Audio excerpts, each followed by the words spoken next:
Hello.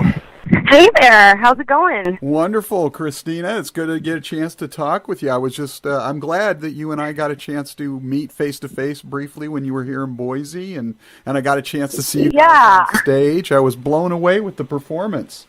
thank you. Thanks so much. We had such a fun time there, and I spoke to Ed after that and let him know that we met each other, and yeah, so thanks for taking the time to speak with me today. Absolutely. I'm excited to get to know more about you and the band. So, as I mentioned when we met, you are totally fearless on stage. So, when did that journey all start for you? Was there like a moment of epiphany where you knew that being on stage is what you wanted to do? You know, I started performing when I was really young, and I was doing like some drama type stuff and some forensics in school, and I was also in like choir and a lot of music programs, but I just kind of like, it was like a natural thing for me. I just really loved being on stage and I loved performing. I know Guns N' Roses is your favorite band, but who did you sort of look to in terms of developing your vocal style, your stage presence, your songwriting? I was like a big fan of Guns N' Roses, obviously, since I listened to them when I was really young with my dad. And so, like, Axl Rose's stage presence was, like, a big one for me, you know. I also, like, really grew up loving, like, some of the female, like, singer-songwriters from the 90s, like Alanis Morissette and Jewel and stuff like that. But then also, you know, I love No Doubt. Tragic Kingdom was one of the big albums that I listened to when I was younger as well. So I just kind of like soaked it in. Kid Rock, being from Detroit, was like a huge influence of mine from a very young age. So I just kind of, you know, loved music and just sucked all that influence and inspiration in. Detroit has such a rich musical history. Do you think that that sort of Detroit vibe comes through in your music and your songwriting style? Oh, absolutely. That's like a big thing for us is a lot of our songs are, you know, I mean, obviously the album's called Experience. They're about experiences that we've lived and been through, and that's growing up in Detroit. So all of us were really instilled with this work ethic at a young age. We come from blue-collar families where, you know, everybody had to work really hard for everything that they had. Nothing was handed to them. And we crawled our way up from the bottom of just, you know, finding each other in Detroit and jamming and building this thing that we call Kaleido now. So that totally comes across in the songs, and I'm sure you've probably heard while listening to Experience, you know, we talk about that kind of stuff on many of the songs.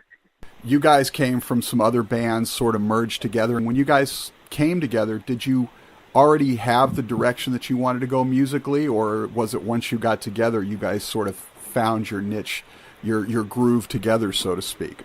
Yeah, it totally happened very naturally when we got together. So we did meet while we were all in different projects.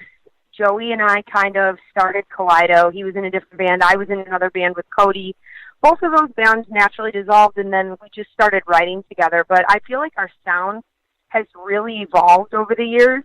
We started off and we were like really like pop punk sounding, and like at the time that's what we were really into. We were listening to a lot of Blink-182 and stuff like that. So, and you know, we just kind of, as we added members, we let everyone's individual influences come across, and that was important to me from the very beginning of this band, was that like every member was, you know, like really had a name for themselves. Like they could really be themselves and be the musician that they are.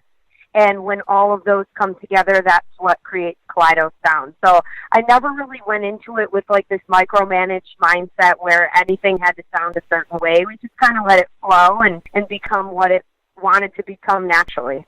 So you guys, you've released some previous music, including the Unbreakable EP, but Experience marks your debut.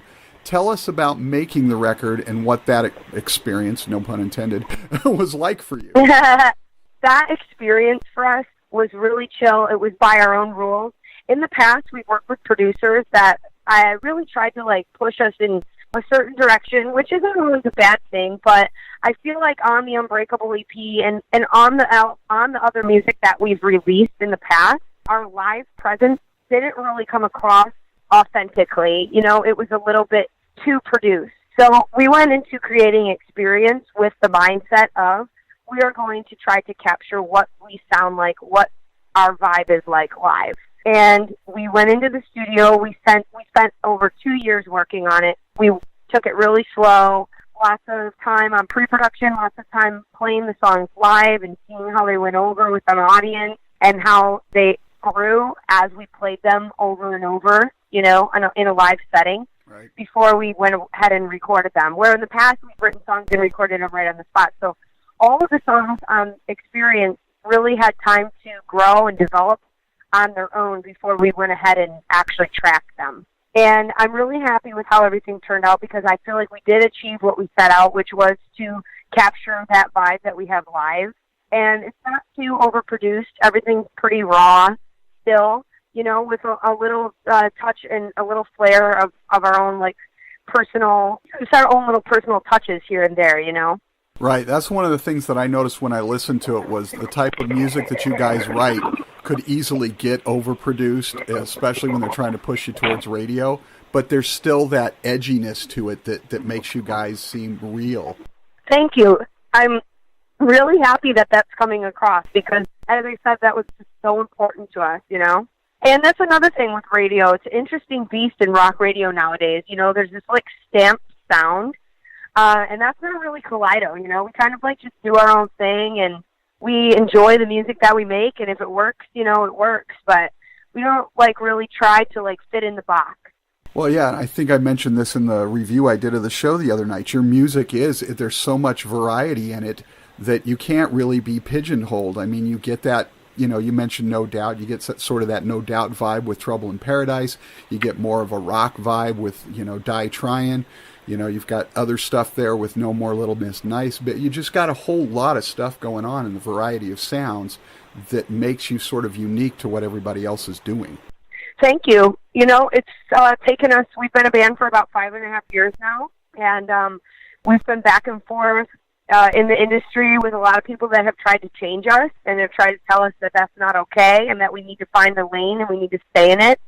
And we have, you know, taken all of that advice and, you know, we've listened to the opinions of a lot of people, but at the end of the day, you know, we just, like, spin that through our own kaleidoscope, if you will, and, you know, it comes out how we want it to. So we've stayed really true to ourselves.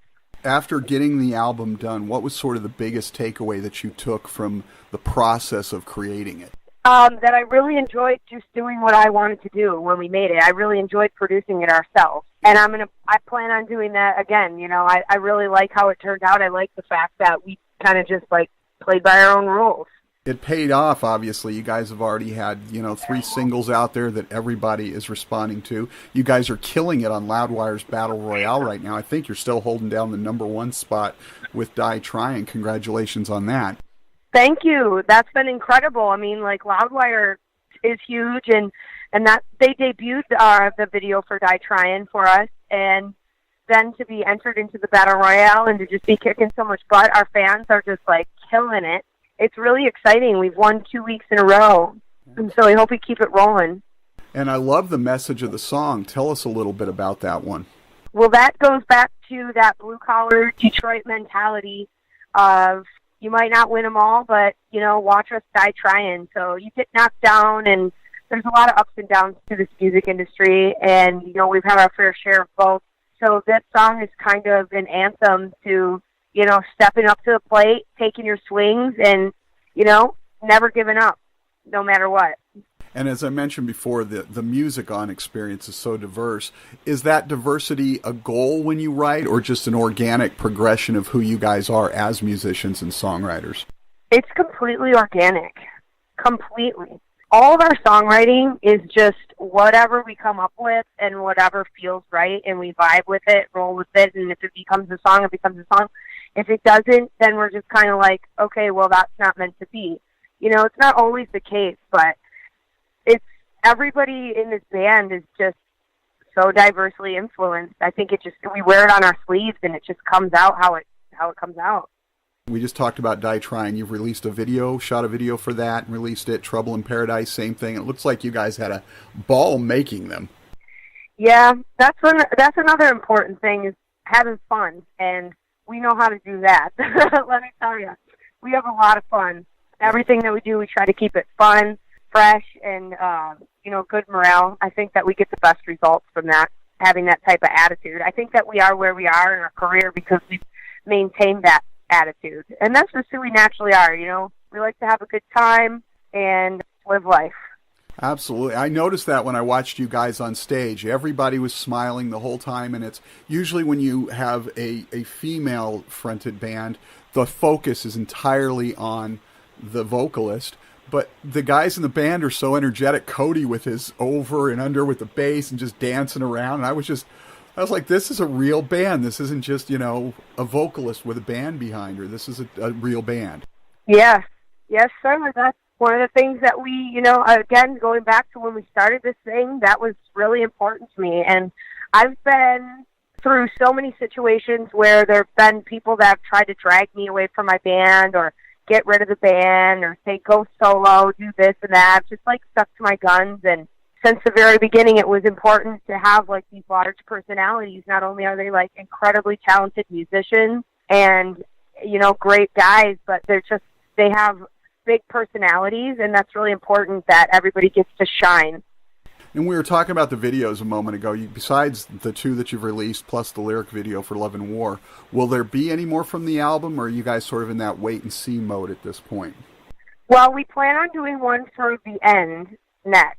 Okay. So when we go back to Detroit, which today's the last show of the tour, so we're going to be heading home after this, right, and getting right back into the studio to do some recordings, but then that also is on the agenda, and the immediate to-do list is getting a video for that song. So I also really want to do one for No More Little Miss Nice Bitch. I have a really crazy concept that I can't wait to try to direct myself, so we'll see, but I think that there are going to definitely be some more music videos coming from this album.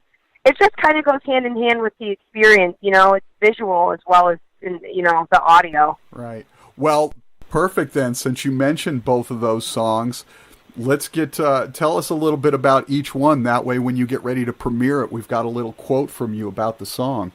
Yeah, for sure.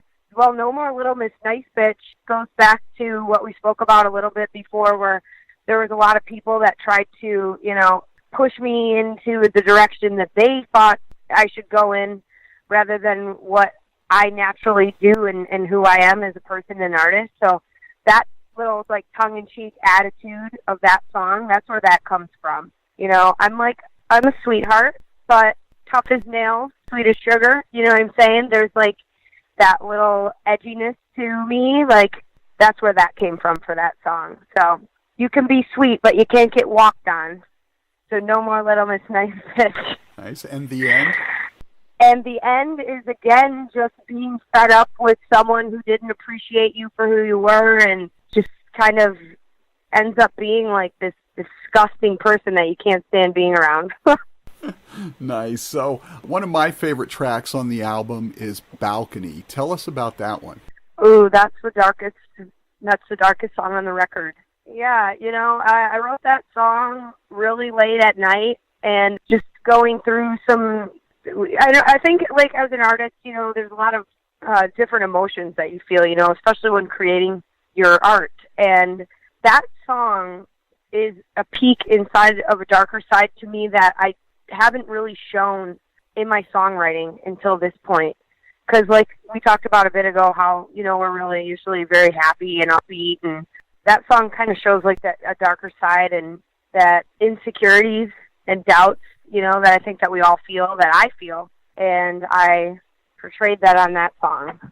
So it came out really well, and it gives a nice balance to like you said, the other parts of the album that are so sort of upbeat and whatnot. So you guys, as you mentioned, you're wrapping up the Seether tour tonight. Next month, you get to hit the road with Rob Zombie, which is a huge jump from small clubs to big stages, which has got to be really exciting. Do you change anything about how you approach it when you're going from an intimate club thing to, holy shit, we're in an arena or we're at a festival or whatever it is?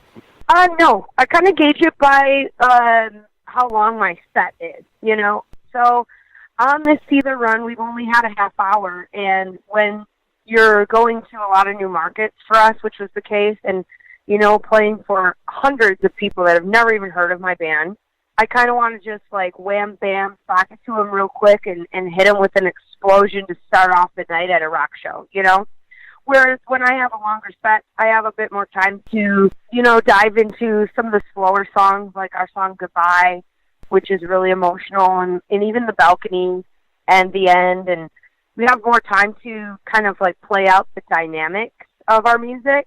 But when it's a short set like that, I just kind of like, we shoot out of a rocket. We don't have a lot of time, so we just kind of like lay it on them real fast. And I think like for, Rob Zombie, again, we're going to be opening, so we'll just be getting the show like started off with a bang. But when we do some headlining stuff, we get to play some of those more, the more slow tempo type jams. But I think for Rob Zombie, we're going to be just, rocking hard.